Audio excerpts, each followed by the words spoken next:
Bet tas kopsavilkums pliks, hudīgs ir tā kā, nu nē. Ja hudīgs, tad ir aprīkots ar paciņu. Tas ir kā, grūti pateikt, ja tu strādā kā darbinieks, priekšnieks tev nekad nepirks tādu, kas tur būs super uber aprīkots, pieņemsim. Manā gadījumā es pārku priekš sevī. Protams, ka es viņu būšu nokomplektējis un izkodzis tā, ka tas būs tikai man. Priekš sevis tu, protams, tu vienmēr sataisīs bagātīgāku komplektāciju. Jā, tāpat, pieņemsim, ja man tur strādnieks strādāt, rototiltam, es viņam tur neizvēlētos tos oilquick, tos fiksos galvus. Es viņu, kas tur vecis nometīs? Automātisko paņems, tur aizies ar roku, tur atštepselēs tos hidrauliskās šļaukas.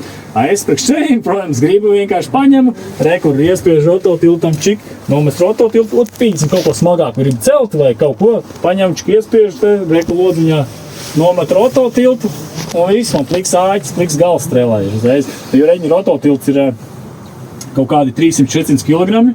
Yep. Tas ir kaut kādā brīdī tas ir daudz, ja vēl kaus, pieņemsim, šitais kaus vispār ir kaut kāds 700 kg liels. Šito gājēja 5 reti, kad vispār lieto rototiltu kopā. Gājēja 15 lieto rototiltu kopā. Mazāk. Šito parasti pat taisno uzstrēlu lietu. Svars tas ir viens, otrs ir ģeometrija, arī smagumcentrs aiziet tālāk. Jā, smagumcentrs, jā. Man arī vienreiz bija gadījums, ka es savējiem noāķēju nost, un ķepas nebija nolaidis.